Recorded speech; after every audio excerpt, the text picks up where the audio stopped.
자, 수업 진행하겠습니다. 자, 오늘 이 시간의 주제는 소금을 발효하는 발효소금 또는 누룩소금이라고 우리가 얘기합니다. 식품에 대해서는 설명드린 바와 같이 자연계에 존재해야 하는데 영양소가 적어도 1개 이상 있어야 한다고 그랬죠. 영양소가 최소한 1개 이상 갖고 있고 인체에 유해하지 않아야 되고요. 모든 천연물을 말하고 의약품은 제외하는데 그 식물성 식품을 주로 우리가 많이 발효를 많이 하는데요. 동물성 식품도 발효를 한다 이렇게 생각하시고 그 다음에 광물성 식품인 소금을 발효를 합니다. 그래서 그 소금에 대해서 제가 잠시 이론 설명을 하고 그 다음에 우리 가정에서 여러분들이 실생활에 사용하실 수 있도록 시연을 해서 여러분들 강의를 마무리하도록 하겠습니다. 자, 조금 전에 어땠어요, 여러분들? 조금 전에 여러분들 좀 어수선한 거 아시죠? 네, 어수선했습니다. 그래서 식탁 위의 바다라는 주제로 어수선하다로 제가 시작을 합니다.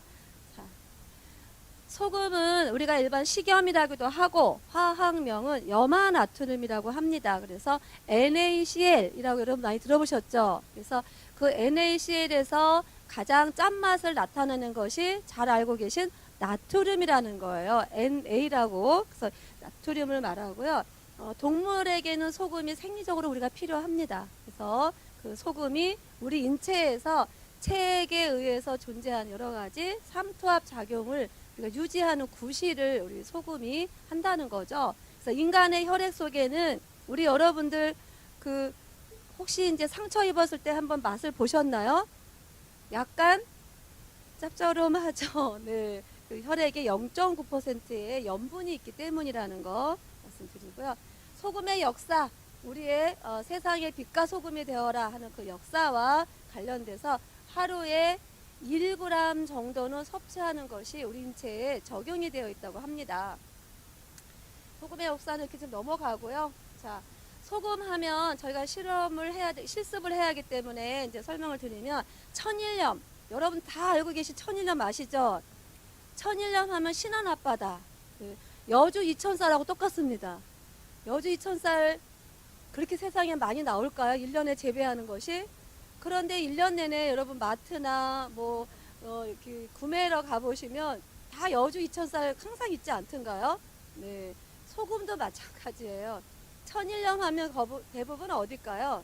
신안 앞바다에서 나오는 신안 천일염이 가장 많이 보셨을 거예요. 그래서 우리가 우리나라의 소금이 제일 많이 나는 지역은 서해와 남해입니다. 근데 그 안에 이제 신안 앞바다의 천일염이 가장 우수하지만 얘를 믿을 수 있느냐, 그 부분을 설명을 드리도록 하겠습니다. 뭐 기계염이라는 것도 있고 가공염도 있습니다. 천일염은 말 그대로 태양열에 의해서 바닷물이 어떻게 해요? 그 진흙 갯벌에서 증발해서 얻을 수 있는 물건이 우리가 소금이죠. 그런데 요즘의 소금은 여러분이 기억하시면 그 소금이 옛날에는요, 옛날이 아니라 뭐 과거 얼마 전까지만 해도 소금이 깨끗했어요. 좀 약간 지저분했던가요? 지저분했어요. 요즘 그런 소금 보셨나요? 아무리 눈을 씻고 봐도 그런 소금 만날 수가 없어요. 네, 장판염입니다. 왜냐하면 소금 자체가 꽃같이 예뻐요. 그쵸? 아주 깔끔하게 잘 나와 있는데 그게 문제라는 거죠. 그래서 그쵸? 그래서 그게 뭐 여러 가지 정권하고도 관계가 있지만 그건 말씀드릴 수가 없겠고, 어쨌든 천일염이 우리가 알고 있는 그 인체에 정말 좋은 미네랄이라는 거, 좋은 물도 미네랄이 많은 게 좋은 물이잖아요. 근데 소금도 미네랄이 많이 들어있어서 미네랄의 보고다라고 볼 수 있는데, 그런 천일염이 사실은 우리가 그렇게 원하는 소금은 아니었다는 거죠. 그래서 바람에 말려서 바닷물을 농축시킨 소금이 아니라 그 뜨거운 태양에서 쪼이는 그 열이 어디서부터 나오냐면 그 밑에 깔아놓은 장판 아시나요, 여러분들? 장판. 거기에서 그 바닷물을 농축시켜서 소금을 얻어내기 때문에 PVC를 통해서 우리가 암 발생률이 많은 거죠. 그래서 결국은 우리가 인체에 해로운 그 어떤 그 물질을 소금을 통해서 간접적으로 우리가 섭취하게 된다는 거죠. 그래서 주요 그 천일염의 산지를 보면 뭐 지중해, 홍해 이런 게 있고 아까 말씀드린 대로 우리나라는 서해와 남해에 있죠. 자, 발효소금은 미생물하고 우리가 시간, 온도, 수분의 조화로 만들어지는 거고요. 일본에서는 마법의 조미료로 굉장히 일본 주부들에게 인기인 그 소금입니다. 그래서 마법의 조미료를 오늘 만들어 드릴 거고요. 발효소금은 여러분들 교재에 다 있죠? 네. 누룩의 다양한 미생물. 그래서 아까 우리 전통주 만들 때 미생물 뭐를 이용했죠? 누룩을 갖고 했잖아요. 그래서 그 누룩을 갖고 소금을 만드는 겁니다. 그래서 미생물과 효모가 살아있는 누룩을 가지고 소금을 만들고요.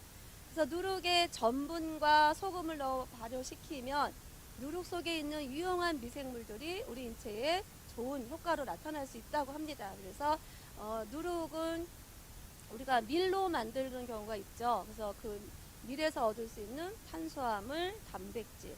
그러니까 밥에서 얻을 수 있는 탄수화물, 고기에서 얻을 수 있는 단백질, 그 다음에 우리가 그 지방을 함께 만들어서 우리가 영양분의 소화 흡수를 도와주는 그런 역할을 하는 것이 발효소금이라고 볼 수가 있겠습니다. 원래 발효소금은요, 효소가 만들어지는 거다 이렇게 생각하시면 돼요. 효소의 작용으로 본연의 맛을 이끌어낸다. 소금의 본연의 맛이 뭐죠? 짠맛. 네, 짠맛을 그대로 이끌어내주고 그로 인해서 효소의 작용으로 인해서 짠맛 플러스 단맛, 그래서 감칠맛을 냅니다. 소금 그러면 일단 짠맛인데 여기에 발효소금을 하면 감칠맛이 더 증가가 된다는 거죠. 그것이 발효소금, 누룩소금의 큰 장점이라고 볼 수 있습니다. 또 하나 뭐냐면 저염식을 할 수 있다는 거. 그러니까 우리가 당뇨나 고혈압인 분이 가장 힘들어 하시는 것이 뭐냐면요. 음식 섭취할 때가 문제예요. 일상생활에는 큰 문제가 없어요. 그런데 막 먹지 마라 이러는 거, 또 어떤 것이 몸에 좋더라 이러는 것이 굉장히 많습니다. 그래서 그분들이 짜게 먹지 않게 하기 위해서 우리가 굉장히 고심을 하다 보니 하지 말라 하면 더 하고 싶잖아요. 그런 심리적인 요인으로 뭐 더 짜게 드신다든지 해서 인체가 많이 더 질환으로 되는데 단지 당뇨나 고혈압인 분들에게만 좋은 소금일까요? 발효소금이? 아니죠. 아직 당뇨나 고혈압이 아닌 분들에게는 그 질환의 상태로 들어가지 않도록 가족들의 건강을 지켜주는 소금이라는 겁니다. 그래서 우리가 굉장히 반갑게 생각하는 거고요. 저염식이 가능하다. 짠맛은 그대로 느끼는데 나트륨의 함량은 30%가 감소되는 것이 발효소금의 큰 장점입니다. 자, 일본에서는 마법의 양념으로 유명하다 했고요. 인기가 많고요. 발효소금의 장점은 교재에 있는 것처럼 이렇게 신진대사와 면역력을 증강시킨다. 뭐냐면은 우리가 몸에서 음식을 먹고 소화 흡수시켜주는 일련의 과정을, 그러니까 소화 흡수뿐만 아니라 배출까지, 그렇죠? 배출까지 시켜주는 일련의 과정을 우리가 대사된다라고 표현을 합니다. 그래서 메타볼리즘이라고 얘기하는데 소화, 흡수, 배출되는 과정에 우리 소금이 그 면역력을 증강시키는 데 역할을 한다는 거예요. 면역력이 얼마나 중요한지 제가 한번 설명드렸죠. 내가 면역력이 강하면 어떠한 세균이나 바이러스가 들어와도 다 이겨내지만 약하면 어떻게 해요? 질병의 상태로 우리가 항상성이 깨진다고 말씀드렸잖아요. 그래서 면역력이 상당히 중요한데 발효소금을 섭취하면 우리의 면역력이 향상된다 이렇게 볼 수가 있습니다. 또 하나는 이제 펩타이드 성분이 여기에서 항암 효과. 우리가 여러분 약초 공부 많이 하시는데 제가 약초해서 또 발효액해서 좋다 할 때 제일 대박 날 수 있는 게 뭐라 그랬죠? 항암 효과가 있다. 항산화 기능이 있다.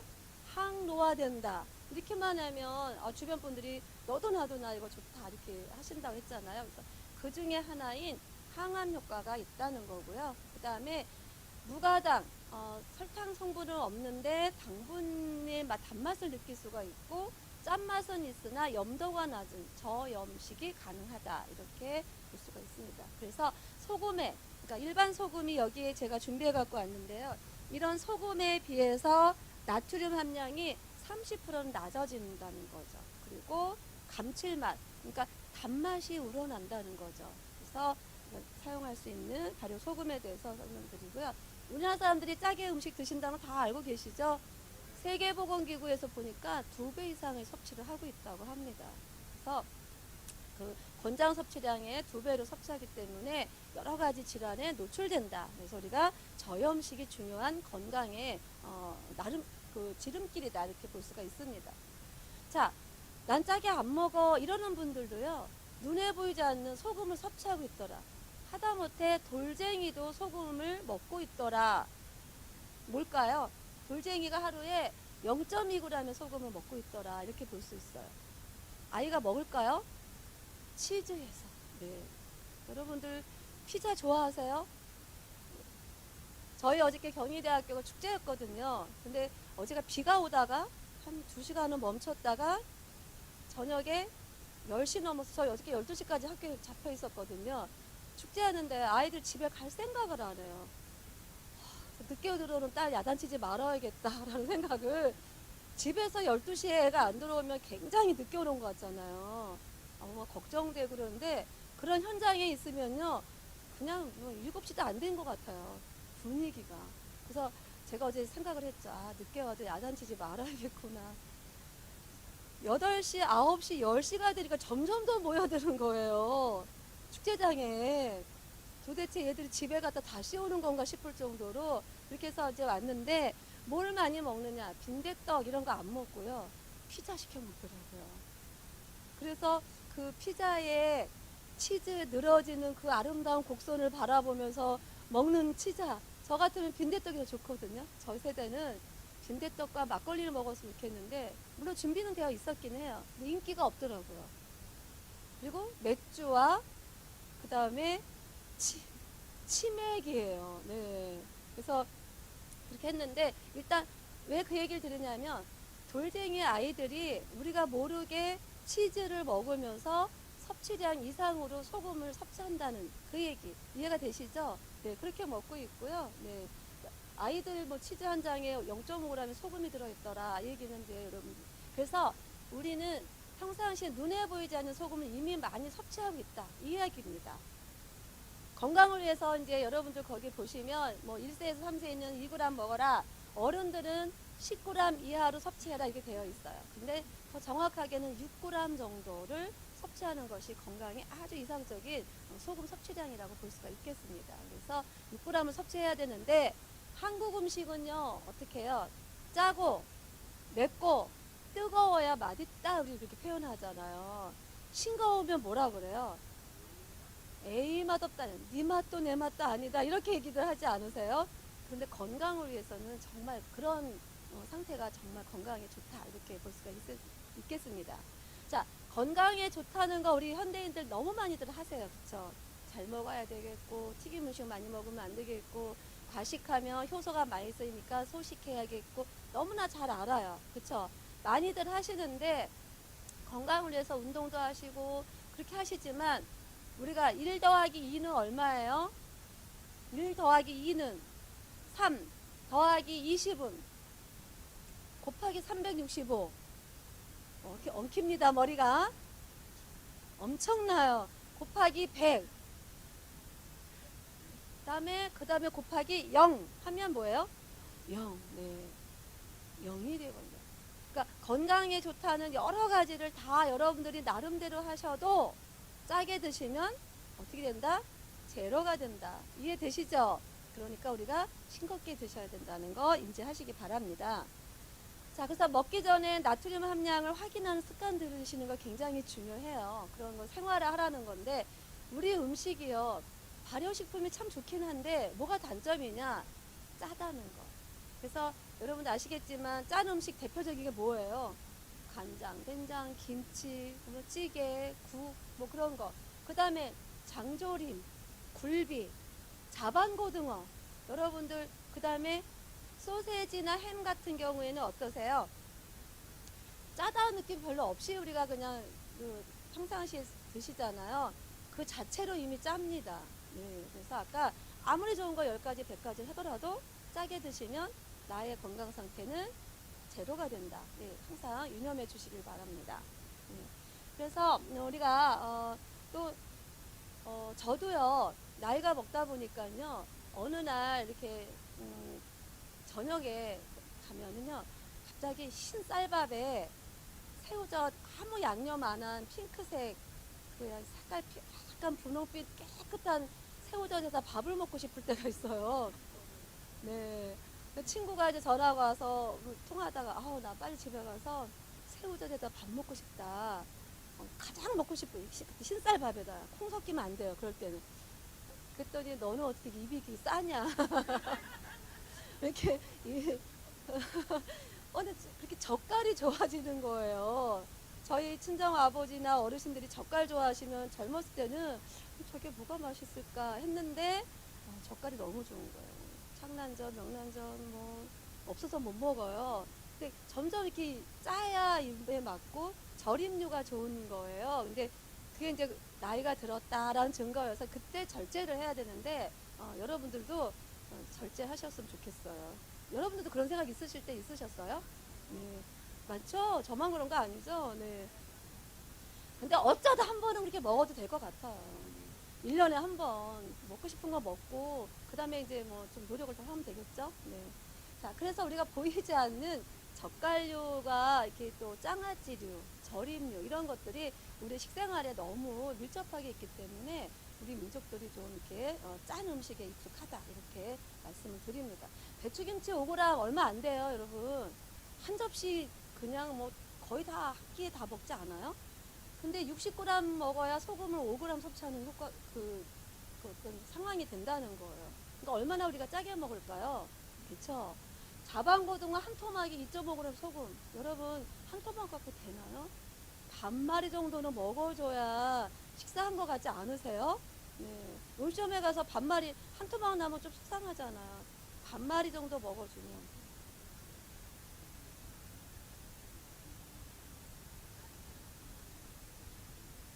당연히, 예, 당연히 있었겠죠. 근데 고기 먹을 땐 고기만 먹고 싶지 않으세요? 빨리 먹어야 돼요. 아주 바람직한 식생활이죠. 예, 야채와 함께 드시는 거. 근데 일단 남의 살이 나오면 많이 먹게 되잖아요. 네. 그래서 문제이고요. 그러니까 간장, 된장 뭐 이런 김치들이 발효식품이라 참 좋은 점도 있지만 이렇게 소금을 또 너무 많이 함유한 식품이기 때문에 바람직한 음식일 수가 없다라고 본다는 거죠. 자, 나트륨은 아까 말씀드렸지만 또 절대 나쁜 게 절대 아니에요. 우리 몸에 꼭 필요한 영양소이면서 영양소의 대표적인 무기질의 한 종류예요. 무기질에는 다량 무기질과 미량 무기질이라고 분류가 되는데요. 그 중에 다량 무기질에 속합니다. 나트륨이. 근데 그 나트륨이 우리 몸에서 어떤 역할을 하느냐? 몸의 수분량 조절해줘요. 저 아까 예쁘다고 말씀하셔서 정말 그렇게 내가 오늘 예쁜가 솔직히 그 생각하고 했는데 화장실 가서 제가 깼잖아요. 아까 저기 거울 가서 보니까 머리가 난리도 아닌 거예요. 막 땀이 나가지고 지금도 곱슬곱슬하고 뭘 보고 예쁘다고 하셨는지 격려해 주신 것 같아요. 네. 어떻게 해야 돼요? 저 이럴 때는 오늘 소금을 만들어 선생님을 드려야 되나 봐요. 제가. 네. 그래서 소금이 이제 이렇게 우리가 땀나고 이럴 때 이런 조절도 사실은 소금이 나트륨의 역할이어서 정말 나쁜 몸에 없어서는 안 되는 그 무기질의 종류입니다. 그리고 인체의 전해질 균형 맞춰주는 역할. 여러분 항암 치료 받으시는 분들이 가장 문제가 되는 게 뭐냐면요. 구토예요. 저 주변에 이렇게 보세요. 너무 고통스러워하세요. 왜 멀쩡한 음식을 놔두고 못 먹고 왜 구토를 하는가? 전해질의 균형이 깨져버려. 신장이 제 역할을 못하고요. 그리고 오장육부 아시죠? 우리가 오장육부에 모든 건 다 재생이 되는데 신장만큼은 한번 문제가 생기면 재생이 참 어렵다고 합니다. 이게 한의학에서 이제 말씀하시는 건데 다른 기능은 재생도 되고 이렇게 되는데 신장은 한번 무리가 오기 시작하면 회복되는데 오래 걸리고 점점 악화될 수 있는 그러니까 선천적인 장이 기라고 합니다. 신장이. 그래서 여러분 소변 대변 보실 때 특히 소변 보실 때 고마운 생각 안 하시죠? 당연하시죠? 정말 소변 보면요 내 자신 내 배를 두들겨 주셔야 돼요. 너 정말 기특하다고 해주셔야 돼요. 신장의 기능이 상당히 중요합니다. 그렇게 구토 증상이 균형이 깨지면 구토 증상이 나는 것이 이 나트륨의 역할입니다. 수분의 것도 삼투압, 전해질의 균형을 이루어주는 것이 소금입니다. 소금이 굉장히 중요하고요. 과다 섭취하면 뭐가 생긴다? 잘 아시는 고혈압. 네. 고혈압이 생기면 또 무슨 질환이 생겨요? 동맥경화. 그러면서 심근경색 오고 뇌졸중까지 오는 스트로크 온다. 우리 중풍 걸린다. 이런 거 있잖아요. 다 연관성이 있습니다. 짜게 드시는 분들이 나중에 후회하시는 게 다 이런 질환들로 연관이 됩니다. 그래서 오늘 이 순간만큼더라도 여러분들 그냥 좀 싱겁게 드시는 습관 들이시면 좋겠습니다. 현대인 소금 섭취량 많다는 거 알고요. 자, 나트륨에는 NaCl이 있다. 이거 아까 제가 처음에 화학명이 염화나트륨이다 설명드렸죠. 그런 내용입니다. 자, 천일염 왜 좋은가? 미네랄이 보고다. 미네랄이 너무 많아 좋다 하시잖아요. 근데 뭐냐? 장판염으로 위생적인 문제가 있다. 제가 위험하다고 했잖아요. 그리고 그 PVC 소재가 직사광선을 쪼이면서 다 어디로 돼요? 소금으로 흡수가 됩니다. 그래서 우리 몸에 이제 여러 가지 질환을 유발할 수 있다라는 주장입니다. 그 다음에 이제 우리가 지금 말씀드렸고요. 그러면 천일염이 그렇다면 장판염이다. 그럼 우리가 구운 소금 먹으면 되지. 혹시 소금 구워 드시는 분 계시죠? 구운 소금 사서 드시는 분도 계시고, 나는 우리 가정을 위해서 주부로서 나는 마땅히 정말 하나하나 세심하게 디테일하게 신경 쓴다. 구운 소금 문제 없을까요? 있을까요? 여기 보니까 있죠? 뭐라고 있어요? 굽는 과정 중에서 휴미라는 것이 발생을 해서 얘도 발암물질이 된다는 거예요. 구운 소금 구워서 위생적일 것 같지만 화학 성분은 천일염이나 구운 소금이나 똑같습니다. 오히려 어떻게 해요? 굽는 과정 중에 발암물질이 나올 수 있다는 겁니다. 제가 얘기하는 게 아니라 이미 다 보도가 된 상황입니다. 기관지에 안 좋아요. 그래서 기관지 마른 기침하시거나 이런 현상이 있고 구운 소금 믿을 수가 없고요. 자, 그럼 나는 죽염 먹어. 뭐뭐뭐 죽염 이런 거 한참 인기였죠. 죽염 안전할까요? 얘도 다이옥신이 발생합니다. 없습니다. 네. 방송 보면은 소금뿐만이 아니라 그 어떤 음식도 먹을 게 없다라고 저희가 생각하잖아요. 그래서 먹을 걸 있게 제가 해드리려고 강의하지 않습니까? 네. 그래서 대나무 통에 놓는 그 굽는 과정 중에서 다이옥신이라는 물질이 발생이 돼요. 얘마저 믿을 수가 없다. 이렇게 볼 수가 있습니다. 여러분 소금이 굉장히 비싼 소금 아시죠? 네. 그런데 그 소금들이요. 제가 이렇게 보면 특히 강남에 또 청담동 이런데 고급 레스토랑에 가면 사모님들이 음식 먹고 나와서 그 계산할 때 소금 막 10만 원짜리 사고 뭐 이러는 거 보거든요. 원가 얼마나 되는지 아세요? 5천 원도 안 돼요. 그런 소금을 뭐 특수한보를 했다고 하면서 고급스럽게 포장을 해서 5만 원, 10만 원인데요. 없어서 못 한대요. 또 뭐 에드워드 누구라는 이 사람의 조리 셰프 있어요. 뭐 예를 들면 그런 셰프가 했다. 그 셰프가 소금 못 만들어요. 근데 그분의 이름으로 해갖고 판매하는 소금 뿐만 아니라 소금 상당히 판매하는 거 많아요. 그쵸? 여러분도 지금 머릿속에 다 그려지실 거예요. 어떤 소금을 선택할 것이냐. 여러분들 조금 다소 귀찮을지 몰라도 발효소금 만들어 드셔야 하는 이유를 제가 설명드리도록 하겠습니다. 자, 천연조미료, 나트륨, 우리가 조미료, 음식 맛없으면 조미료하고 다시다 한 스푼만 넣으면 맛이 웬만큼 평정되는 거 아시죠? 그런데 뭐가 문제예요? 음식 못해도요, 조미료 치고 다시다 한 방울이 아니죠. 다시다 한 스푼만 넣으면 맛이 웬만하면 나오지 않습니까? 네. 그런데 웬만한데 우리 뭐가 문제냐? 신경세포 문제를 일으킬 수 있는 거라는 거죠. 그래서 조미료를요, 이건 이제 사담이긴 한데요. 저희가 이제 영양학하고 조리학하고 굉장히 밀접한 관계예요.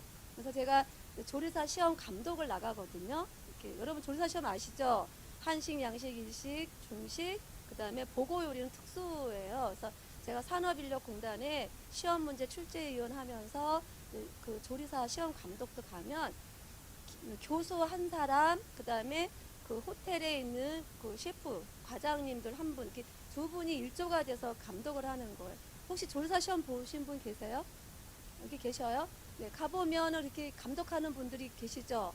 그 감독위원이 이렇게 교수 하나, 영양학 교수 하나, 조리 그 셰프 한 분 이렇게 해서 하는데, 그러다 보니까 그 셰프들하고 이야기할 기회가 많아요. 하루 종일 같이 있기 때문에 점심시간에 얘기를 해보는데, 그 중에 여러분이 지금 어느 호텔이라면 아시는 정말 우리가 제일 좋은 호텔에 계신 셰프가 하시는 말씀이, 당신이 어느 날 이렇게 이제 근무를 하다가 하루 이제 그 뭐라죠, 오프, 그러니까 쉬는 날이어서 나왔는데 전화가 왔더래요. 그래서 전화가 오는 날 자기가 생각을 했대요. 나 왜 부르는지 알겠다. 뭐냐면 그 기업가나 정치인들은 왜 조찬회를 많이 하잖아요.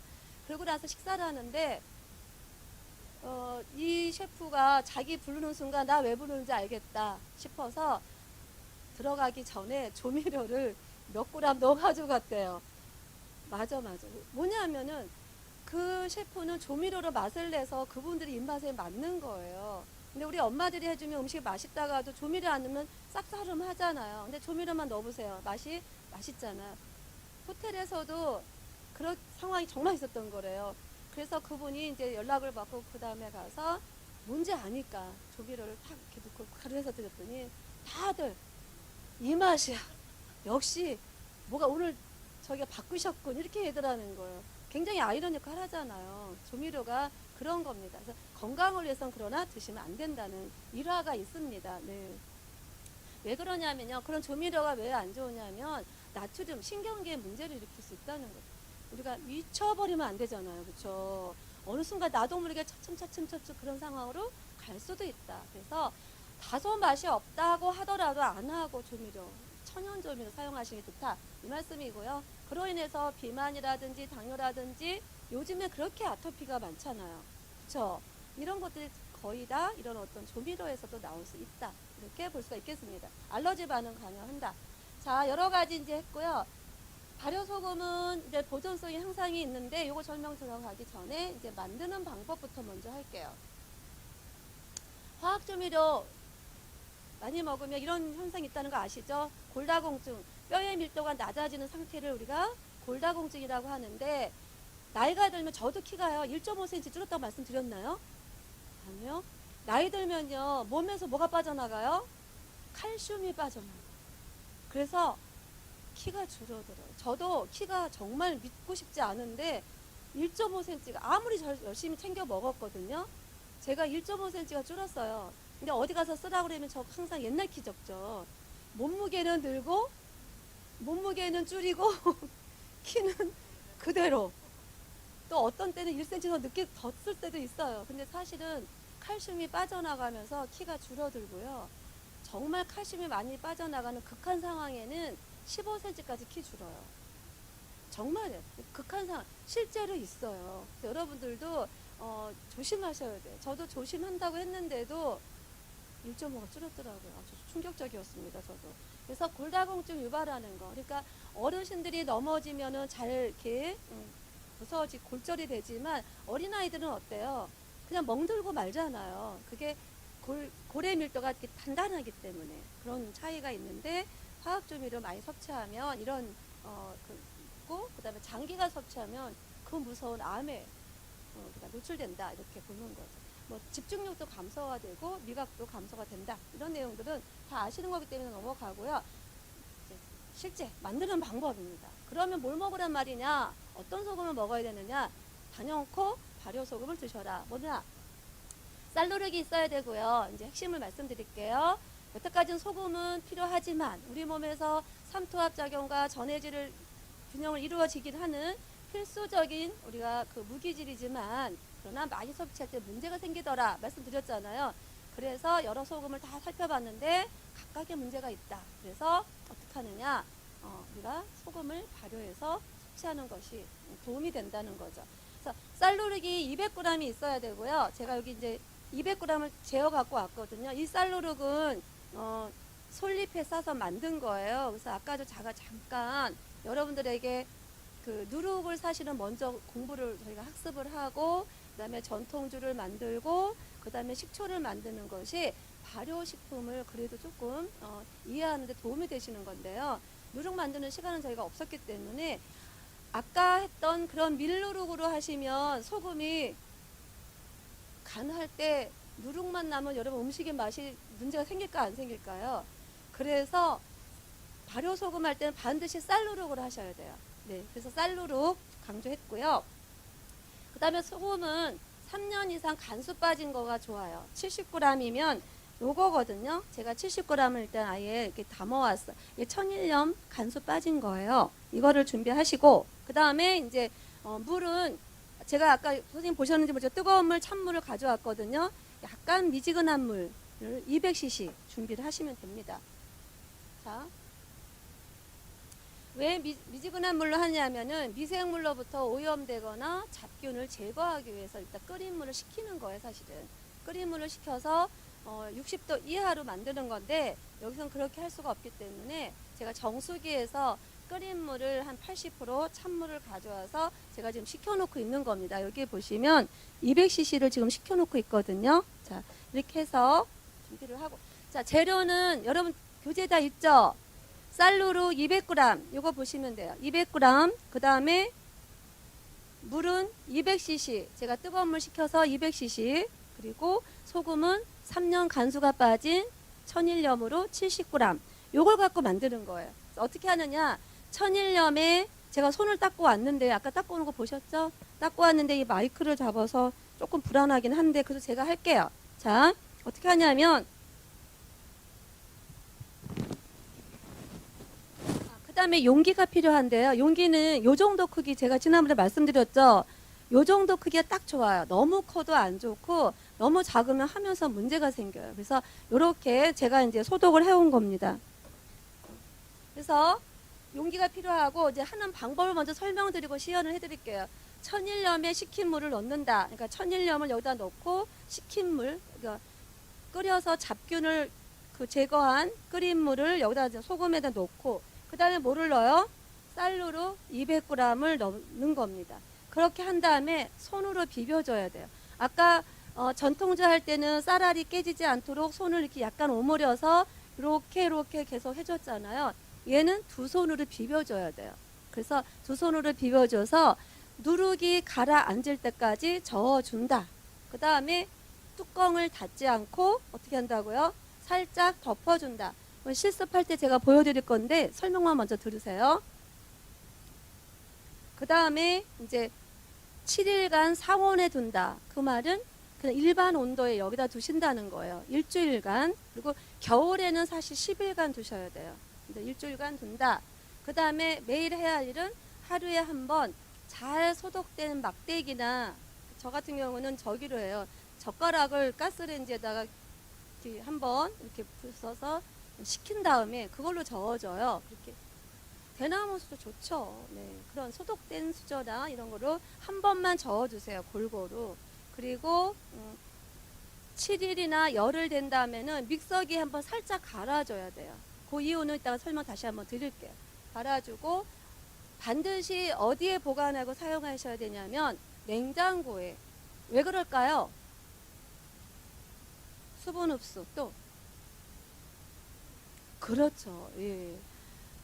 발효가, 그러니까 일반 온도에서는 미생물들이 먹이 활동을 계속 하거든요. 근데 냉장고에 두시면 10도 이하에서는 멈춰요. 그래서 이 멈추게 해서 얘를 사용하시면 되는 거예요. 그래서 반드시 냉장고에 둬야 되고요. 그렇지 않으면은 막 쉬어버릴 수도 있어요. 그래서 그렇게 해서 보관을 철저히 한다. 그러면 소금의 짠맛은 그대로 느끼지만 우리 몸 안에서 염도는 낮게 건강에 유익한 소금을 만들 수가 있습니다. 어디에 쓸 것이냐?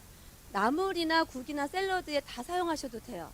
특히 여러분들이 만들어 가지고 여러분들 미역국을 한번 끓여보세요. 우리 아이 낳고 엄마가, 친정엄마가 처음 끓여준 초국이라 그러나요? 그리고 미역국이 옛날 맛이 안 난다고 하는데요. 이 발효소금으로 미역국을 한번 끓여보세요. 정말 맛있어요. 뭐 콩나물국 이런 거 다 마찬가지고요. 그 다음에 간을 할 때도 양을 2배로 넣어도 짠맛은 그대로 느끼지만 염도는 낮아진다. 그리고 오히려 감칠맛이 더 증가가 된다. 이렇게 볼 수가 있겠습니다. 일단 한번 해보셔야지 여러분들이 확신을 얻으실 수 있을 것 같습니다. 특히 또 어느 때 좋으냐면요. 고기 요리할 때, 찜할 때도 물론 좋고요. 우리가 고기를 재일 때나 이럴 때 옛날에는 뭘 넣었죠? 과거에는 엄마들이 맨 처음에 무즙 갈아 넣었죠. 무에는 뭐가 많으냐면 소화 효소가 많다고 그랬잖아요. 그래서 무 먹고 트림 안 하면 산삼 먹은 거와 진배 없다라고 하는 얘기 듣고 자랐잖아요. 그건 그만큼 무에 소화 효소가 많기 때문에 트림이 나는 게 정상이에요. 그래서 소화 효소가 많기 때문에 고기를 재울 때 무즙을 넣으시면 고기가 부드러워져요. 그러니까 소화 효소가 연육작용, 고기를 부드럽게 하는 작용이었고, 그 다음에 이제 넣는 게 뭘 넣었을까요? 키위, 배, 양파도 넣고, 그 다음에 이제 파인애플. 요즘에는 그 정육점에서 나오는 소스를 넣으시더라고요. 그건 이제 아니고요. 그래서 이거가 발효소금이 그런 역할을 한다는 거. 연육작용. 연육작용을 하면서 연육작용으로만 끝나는 게 아니라 우리 몸에서 소화 흡수가 잘 되도록 도와주는 거. 소화 흡수가 잘 되도록 도와주는 역할을 이 발효소금이 한다는 거죠. 그래서 고기를 어떻게 하시냐면 뭐 재워놓는 고기면 24시간 하루 전에 고기 표면에 발랐다가 냉장고에다 그 다음날 한번 구워두시면 너무 맛있게 고기가 부드럽게 그리고 소화도 잘 됩니다. 자, 그래서 이렇게 쓰는 방법이 있고요. 이건 제가 설명드렸던 거. 24시간 전에 하루 전에 고기의 표면에다 묻혀서 그러면 그 고기의 육질도 부드럽고 소화도 촉진된다 이런 내용입니다.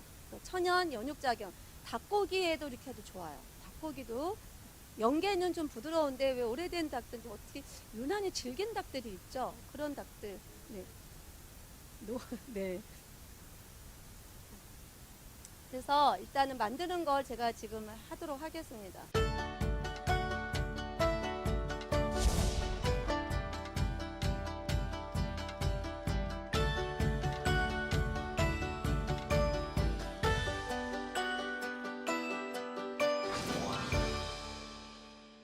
자, 재료가 뭐뭐라고요? 쌀누룩 200g, 천일염은 70g. 그러니까 간수가 잘 빠진 거. 여러분, 간수가 잘 빠진 소금은요, 이렇게 딱 만지면 어떻게 돼요? 뽀송뽀송하고 또 약간 짠데 뒷맛은 단맛이 나요. 근데 이게 안 되는 거는 짜면서 써요. 그쵸? 특히 우리 몇 년 전인가 중국산 그 소금 들어와서 김장을 그냥 한 해 농사를 이렇게 그냥 김치 그 배추 자체가 물러버리는 경험하신 분들 있으시다고 하시더라고요. 그래서 가능하면 우리나라 천일염 70g을 준비하십니다. 자, 천일염에 뭘 넣는다?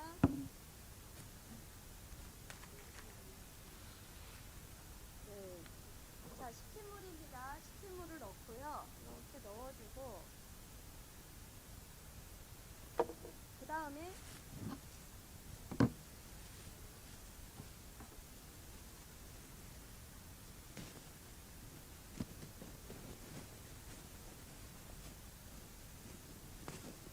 얼마나 잘 여며갖고 왔는지. 그쵸? 이럴 때 착착 나와야 되는데.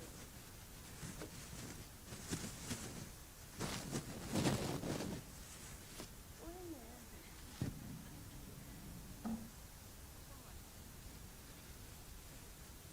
이런 일만 꼼꼼한 척합니다.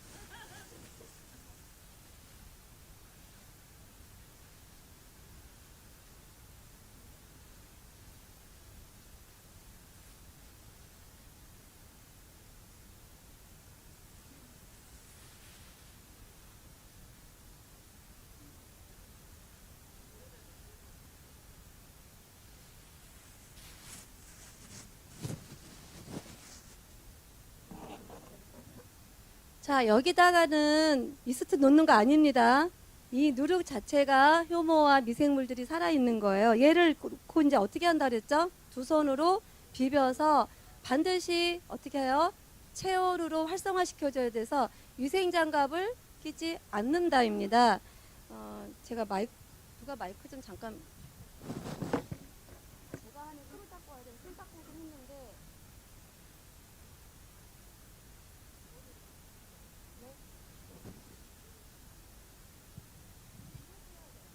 왜냐하면 옮기잖아요. 그러면 한 번 더 이게 지금 소독을 해온 거라고 말씀드렸죠. 얘가 한 번 더 옮기는 과정 중에 아무래도 세균에 더 노출될 가능성이 많기 때문에 여기서 하시는 거예요, 이렇게. 그래서 지금 보시면 어때요? 뻑뻑해 보이죠?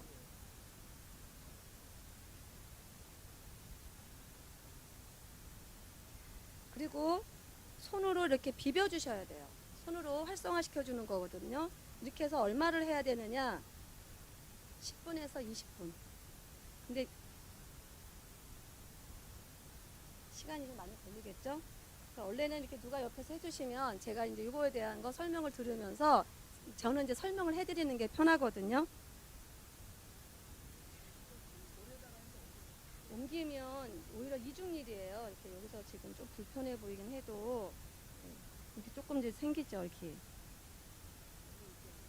두부 깨는 것 같으세요? 네, 이렇게 좀 해놓은 다음에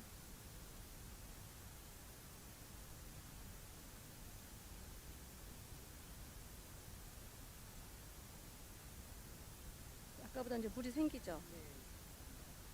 네?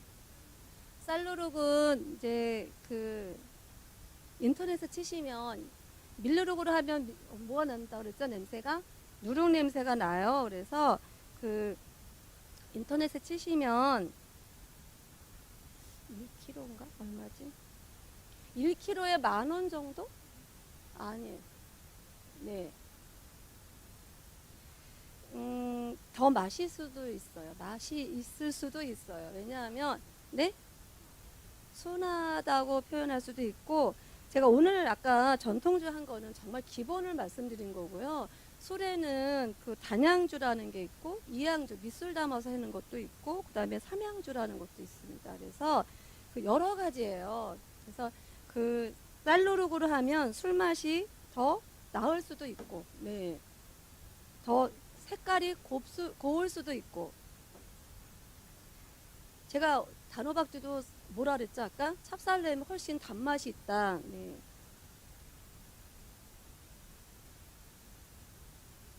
제가 휴지를 아까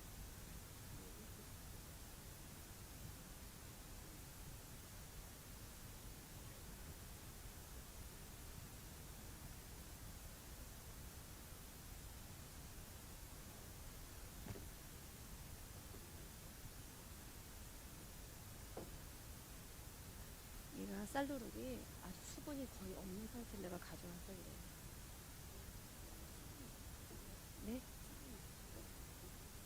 약간 함유하고 있을 수가 있죠.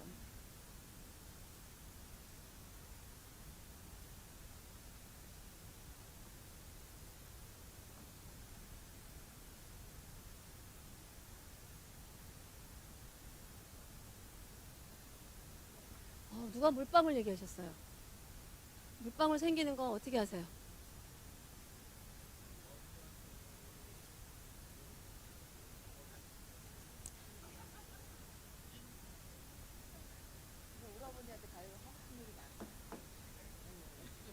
근데 칭찬을 2번 하셨기 때문에 3번 할 때까지는 안 한대요.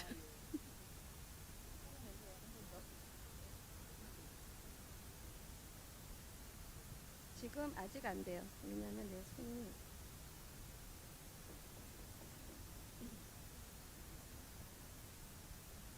이게 조금 있으면 이제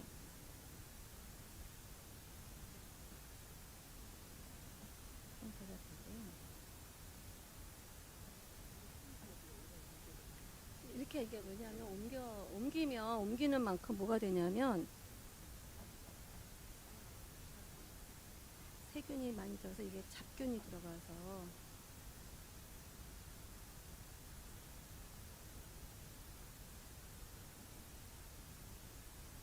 손이 샀어요.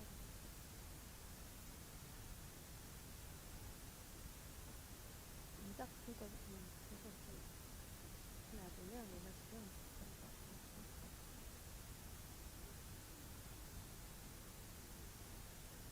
이거 만드셔서 미역국 끓여 드시고 저한테 후기를 써서 내셔야 돼요. 그래야 시험 보시는 분은 합격을 제가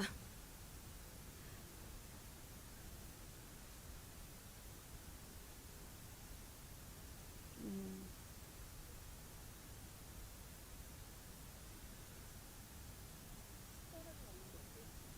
그쵸.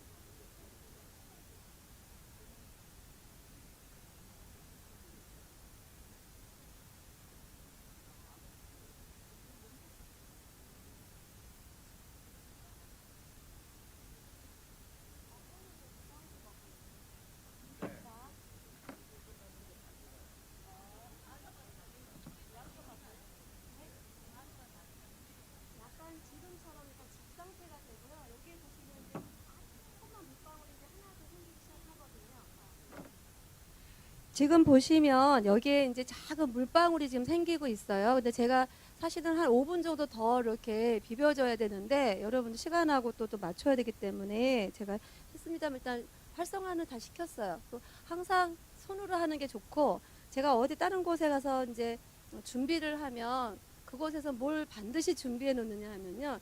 위생장갑.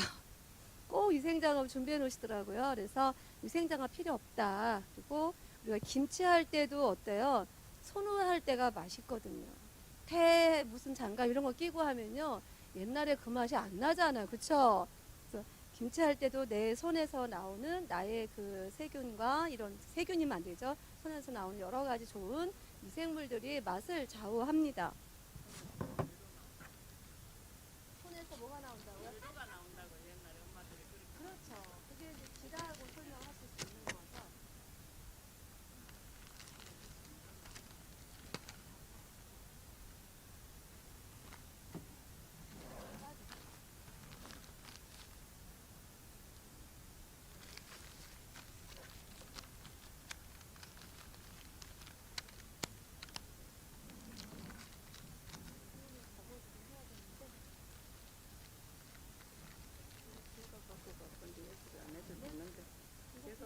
그러니까 예쁘게 안 해도 돼요. 그게 잘 가져가 되지. 잘 저어서.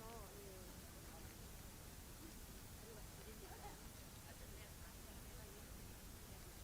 맞아요. 이거 알아볼 거예요.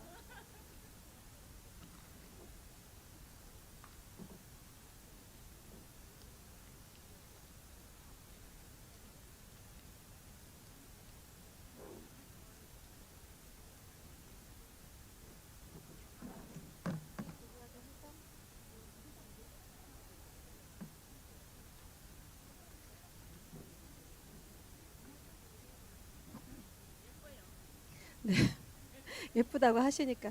자, 여기에는 이렇게 간단하게 이스트 하나 다 안 넣고요. 쌀 누룩과 소금하고 물만 있으면 만들어지고요. 이렇게 해서 어떻게 하라 그랬죠? 여러분들 설명을 들으셔야 돼요. 뚜껑을 완전히 덮어요. 어떻게 해요?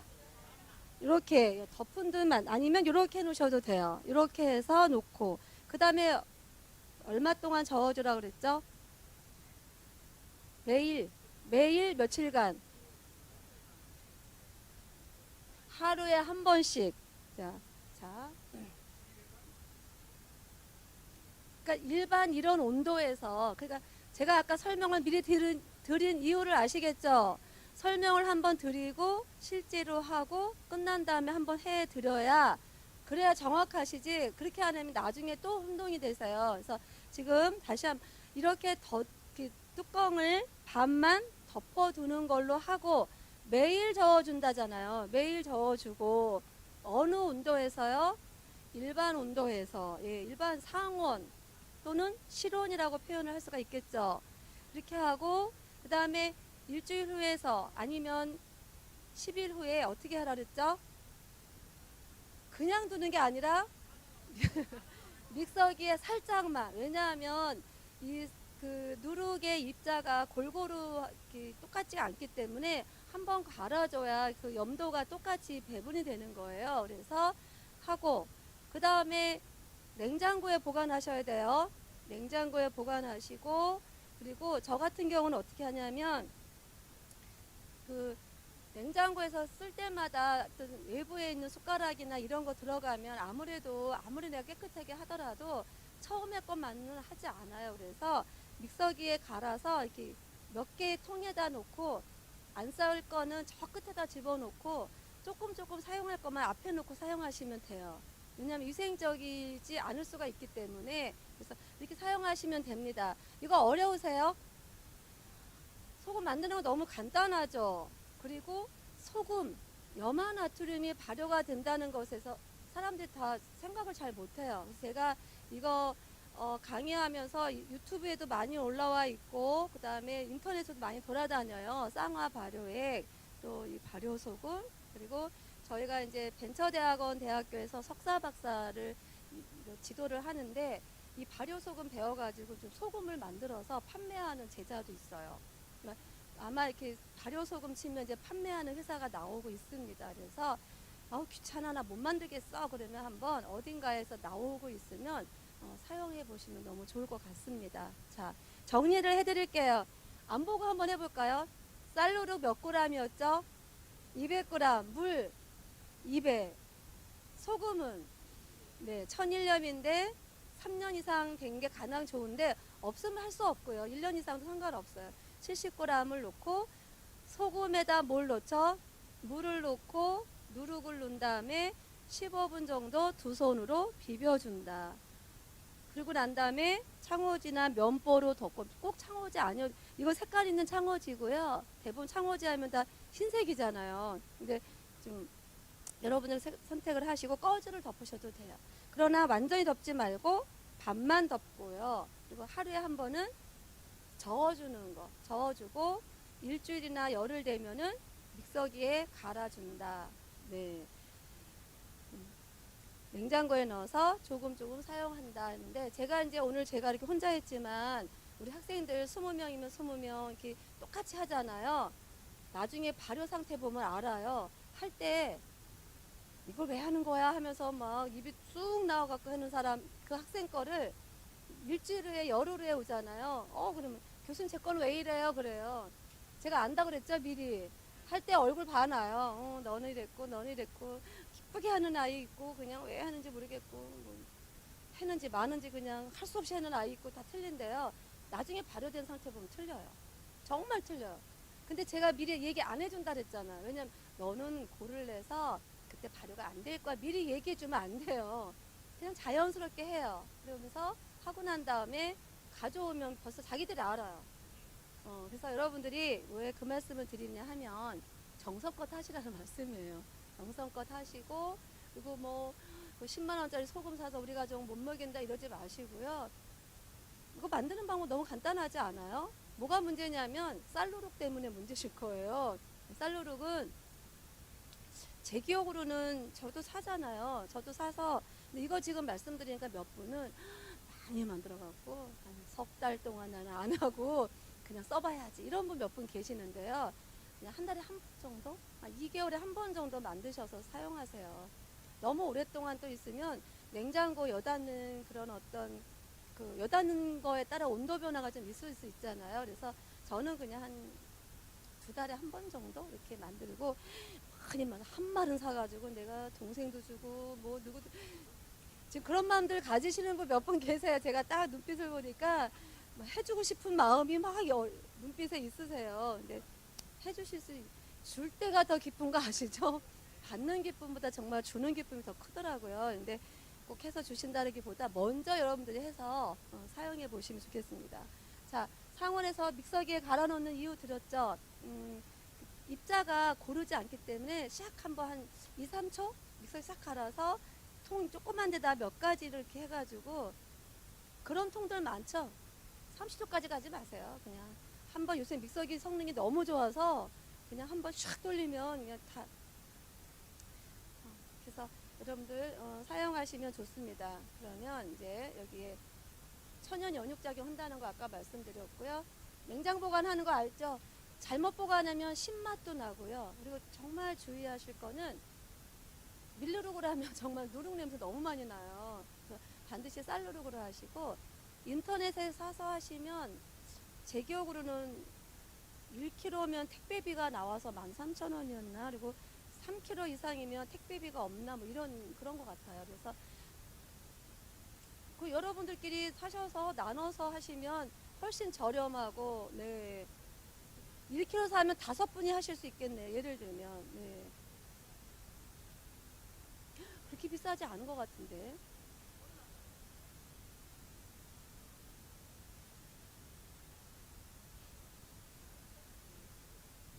그렇죠. 왜냐하면 여러분, 제가 누룩을 하면 누룩을 이제 만들잖아요. 밀겨 통밀을 가지고 만드는 거예요. 통밀을 갈아서 갈고, 그것을 이제 물을 잘, 아까 살수 얘기하셨잖아요. 살수가 잘 돼야 돼요. 밀을 잘 맷돌에 갈으면은 약간 넙죽하게 이렇게 가루가 돼서 나와요. 거기에 이제 물을 넣어야 되는데 이 물 넣는 게 관건이에요. 너무 질게 넣으면 죽반죽이 돼버리고, 너무 물이 안 들어가면 이게 뭉쳐지지가 않아요. 그래서 뭉쳐질 때 딱 잡았는데 떨어뜨릴 때 퍼지는 정도로 이거 하는 게 중요해요. 그렇게 하는 거를 이제 우리가 노하우고, 그 다음에 그를 어느 틀에다 놓고 이제 품원을 올린다고 얘기합니다. 온도를 잘 맞춰야 돼요. 그래서 상품원, 후품원. 그래서 품원을 올리는 거 온도를 맞춰서 처음에는 30도씨 정도. 그러니까 지금 누룩 만들 때가 제일 좋을 때예요. 5월, 6월, 7월 달. 이때가 일반 가정집에서는 이때가 누룩 만들기가 사실은 쉬워요. 이때 만들어서 상품 올리고, 먼저 품 올리고, 품원을 올린다 이렇게 얘기합니다. 표현이 품원 올린다. 그래서 그 높은 온도에서 한 15일 하고 10일에서 15일, 그 다음에 후품원을 또 한 일주일에서 10일 정도 올리고, 그 다음에 이제 나머지는 바람이 잘 통하는 그늘진 곳에서 해야 하는데, 우리 일반 아파트에서는 사실 만들기가 쉽지 않아요. 그래서 좀 어려운데 온도 맞추기가 어렵습니다. 그래서 우리가 이제 그 누룩을 만드는 거죠. 그래서 사실 그렇게 누룩을 만들어서 술을 빚어야 정말 술맛이 제대로 우리가 원하는 그런 술맛을 얻을 수가 있습니다. 그래서 냉장 보관에 조금씩 사용하라는 말씀 아까 드렸고요. 왜냐하면 위생적으로 장시간 보관하기 쉽다 그러는데 저는 한 2개월 정도가 쉽다라고 이렇게 볼 수가 있겠습니다. NaCl에 대해서는 뭐 잘 설명드렸고, 일단 냄새가 안 나야 되고요. 누룩 냄새가 안 나야 되고요. 네. 색깔 변화는, 그러니까 온도가 너무 높거나 그러면은 뭐 황금색이 아니라 뭐라 그러죠? 누런색, 네, 황변, 노란색이 되거나, 그 냄새가 약간 신맛이 좀 나거나, 너무 집안의 온도가 따뜻한 데서면 신내는 아시죠? 약간 신내랑 신맛 이런 맛이 나요. 그러니까 그런 맛이 안 나고 짠맛만 나야 돼요. 짠맛. 네. 그래서 거의 그래도 실패는 거의 안 하세요. 왜냐하면 근데 잘못 안 저어주죠. 뭐가 날까요? 곰팡이 피어오릅니다. 네, 곰팡이 피어오르기 때문에 그 저어줄 때 소독된 그 젓가락이나 이런 뭐 대나무 그 있잖아요. 그런 거 뜨거운 물에 넣었다가 딱 빼가지고 물기 사라지면 그걸로 저어주면 아주 좋습니다. 어떤 소금이요? 그러니까 누렇다는 게 표현의 차이가 있죠. 네. 뭐 황변 정도로 가면은 안 되고요. 저희도 여기서 뚜껑 열면 또 어렵지만, 그러니까 일반적으로 누룩이 발효가 되면 누런색으로 변하죠. 근데 제가 말한 누런색은 거의 누런색 있잖아요. 아니요, 그렇게 검맣게 되지는, 아니 물론 그냥 저어주자면 그렇게도 돼요. 근데 그렇게까지 제 얘기 듣고 그렇게까지 안 저어주시는 분은 없어요. 네? 밀누룩으로 하면은 까맣게도 되게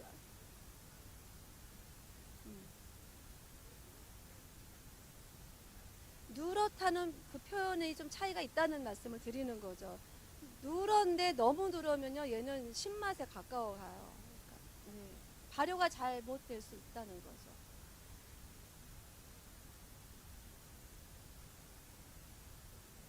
자, 발효소금 많이 드시면 아까 설명드렸죠? 네. 유해균, 우리 몸 안에는 유익균과 유해균과 해바라기균이 있다고 말씀드렸죠. 그래서 좋은 쪽의 음식을 섭취하고 소화효소가 많으면 유산균이 많은 쪽으로 해바라기균이 가고, 짜게 드시고 뭐 밀가루 음식 많이 드시고 폭식하고 알코올 음료 많이 드시고 하면 그 중간에 있는 해바라기균이 유해균 쪽으로 가서 우리의 변이 뭐 이렇게 여러 가지 문제를 일으키는 거죠. 그 다음에 이제 그런데 이 발효소금으로 음식을 해서 여러분들 드시면 몸 안에 유산균 쪽으로 많이 만들어준다는 장점이 있다는 거 아까 말씀드렸던 부분이고요. 그 다음에 당뇨나 고혈압 환자분들에게 아주 좋은 반가운 소식.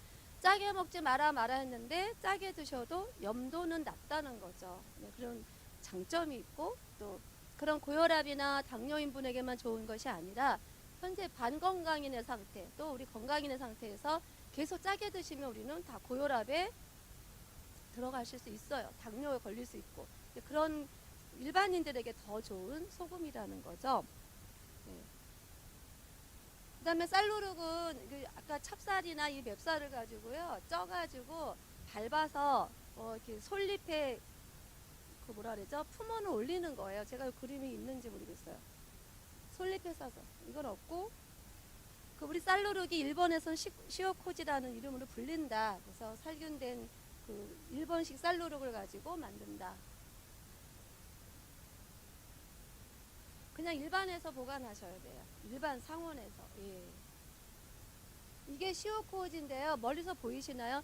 어떻게 보면 저기 쌀 튀밥같, 아니 쌀 튀밥, 튀밥 아시나? 뻥튀기라는. 네, 쌀 튀겨놓은 것처럼 생기죠. 얘를 갈은 거예요. 아까 보여드린 게. 그래서 이렇게 만드는데요. 발효 소금이 좋은 것 같긴 한데 누룩부터 만드셔라 하면은 소금 자체를 안 만드셔서 제가 그냥 일반 그 쌀누룩을 사서 하시라는 거고, 제가 아는 쌀누룩은 그렇게 비싸지 않았는데, 아니 올라도 저도 저희 연구소에서 지금 계속 저는 여기다 뭘 하냐면요, 새우젓 있죠. 새우젓 발효소금을 지금 연구하고 있어요. 그러니까 발효소금에다가 새우젓으로, 그러니까 새우젓 발효소금을 지금 만들고 있거든요. 그러면 키토산 성분도 많고요. 이거를 만들어서 김치를 하면은 사각거림이 그냥 한 달 이상 지금 가고 있어요. 저의 노하우라서 저희 목동 연구소에서 이걸 특허를 내려고 지금 하고 있는데, 힌트를 드리면 약간 뭐 그렇게도 하죠. 그래서